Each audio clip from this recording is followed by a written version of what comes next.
Di balik perbukitan Prambanan, tersembunyi sebuah candi kecil bernama Candi Banyunibo.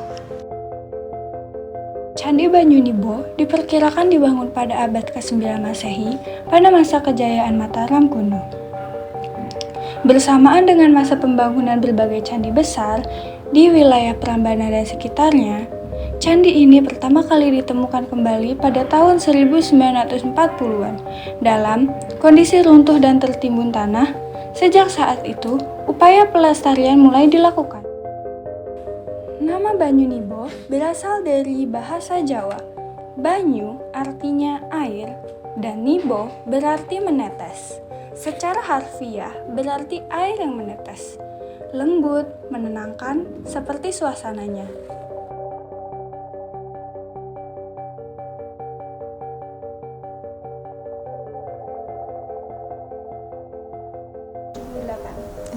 Jadi memang Candi Banyunibo ini unik ya sebenarnya. Jadi keunikannya adalah candi ditemukan dalam posisi runtuh. Jadi kalau kita mengacu pada laporan awal yang muncul itu sekitar akhir abad 19, itu ada tulisan tentang Candi Banyunibo yang menyebut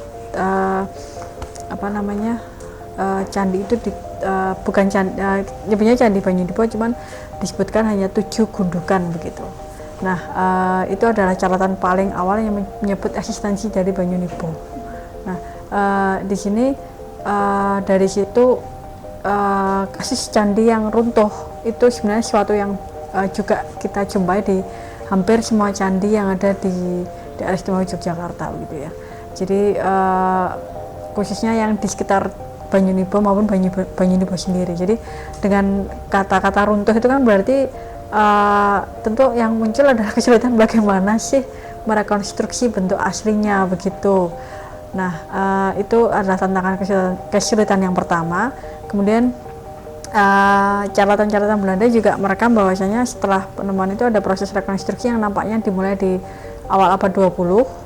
Kemudian selanjutnya dilanjutkan oleh Direktorat Purbakala yang sudah dihandle oleh orang-orang Indonesia ya waktu itu.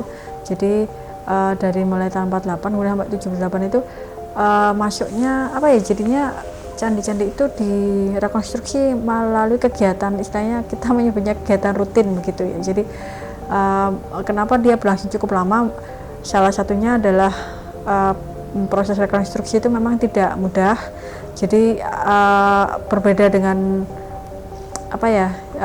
di tahun-tahun sekarang di mana sudah ada cukup banyak alat-alat modern yang bisa membantu. Kalau di tahun-tahun itu kan lebih banyak tenaga manusia yang terlibat dan belum banyak alat berat yang dilibatkan begitu. Kemudian salah satu hambatan dari hampir semua pemugaran candi atau rekonstruksi sebuah candi adalah hilangnya batu-batu asli. Nah, ketika batu-batu asli itu hilang, maka otomatis ada pergantian batu baru. Nah, itu nampaknya membuat proses rekonstruksi candi juga berlangsung cukup panjang seperti itu.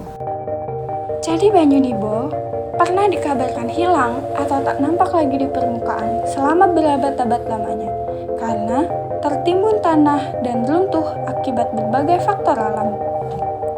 Salah satu penyebab utama hilangnya candi ini adalah aktivitas vulkanik Gunung Merapi yang sering meletus dan menutup kawasan candi dengan abu serta material vulkanik. Selain itu, gempa bumi sering terjadi di wilayah Yogyakarta juga menyebabkan struktur batu candi runtuh dan terkubur. Jadi kalau kita bicara kerajaan Mataram kuno itu memang secara sumber-sumber sejarah itu disebutkan, mungkin yang paling ada beberapa teori gitu ya yang sering dipakai itu biasanya yang sering menyebar ke masyarakat itu teorinya Kasparis bahwasanya ada di dua dinasti Sanjaya dan Sailendra. Tapi teori lain dari epigraf atau pembaca prasasti Pak Purbacaraka dan Bukhari itu menyatakan sebenarnya satu dinasti, cuman ada pergantian agama. Jadi yang pertama itu dari Buddha ke Hindu kalau tidak salah begitu. Nah, itu menyebabkan kenapa di Mataram kuno itu ada dua agama yang berkembang. Jadi ada agama Buddha dan agama Hindu gitu. Yang kemungkinan kalau melihat sebaran temuan Candi Buddha itu banyak dijumpai di lokasi-lokasi yang dekat dengan pusat kerajaan. Bisa jadi ada asumsi yang menyatakan Buddha pusat kerajaannya sudah beragama Buddha, namun rakyatnya banyak beragama Hindu. Jadi itu alasan kenapa ada dua agama istilahnya ya yang berkembang di masa Mataram kuno. Nah, Banyunibo itu beragama latar belakang bukan beragama ya, tapi bangunannya itu adalah bangunan untuk agama Buddha begitu. Candi ini ditemukan kembali sekitar tahun 1940-an oleh para arkeolog di Dinas Purbakala Hindia Belanda dalam keadaan runtuh. Perbaikan pertama dilakukan pada tahun 1943 dan dilanjutkan hingga selesai pada tahun 1978.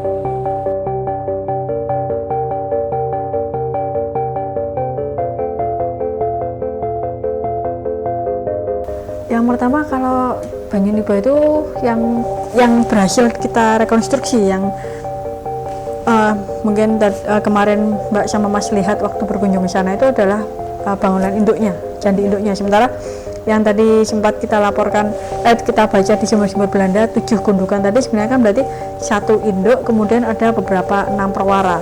6 perwaranya itu, atau istilahnya apa ya, kayak candi pendamping gitu loh kalau di candi itu namanya.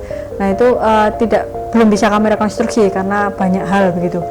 Salah satunya ya karena kurang bahan batunya nampaknya tidak begitu banyak sehingga tidak bisa direkonstruksi. Nah, Candi Banyunibo yang induk itu merepresentasikan Buddha, salah satunya di bagian atap itu berbentuk stupa. Kemudian relief-reliefnya itu juga menggambarkan kisah Buddhis ya. Mungkin yang di pintu masuk itu sebelah kiri kalau nggak salah itu ada relief Dewi Hariti, itu juga mitologinya orang Buddha juga gitu, Dewi Kesuburan orang Buddha begitu. Itu sama dengan di Candi Mendut yang ada di Magelang. Nah, sayangnya yang di Banyunibo ini reliefnya sudah ada beberapa yang hilang gitu loh. Jadi tidak, relief Haritinya nggak bisa dilihat secara utuh. Sebenarnya itu ada kayak perempuan mangku anak-anak, beberapa anak itu. Nah, itu cerita Hariti, itu cerita raksasa Buddhis. Nanti mungkin bisa dicek di YouTube kami yang lama di BP3 Jogja kalau nggak salah, itu ada tentang reliefnya itu penjelasan tentang kisah. Kami sempat membuat musikal dari Dewi Hariti begitu. Nanti bisa dilihat di situ. Seperti itu. Jadi dia merepresentasikan Buddhis begitu.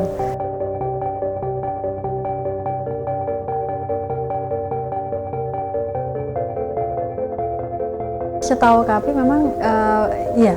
Jadi Banyunibo itu di sana juga sudah ada kelompok sadar wisata ya kalau nggak salah.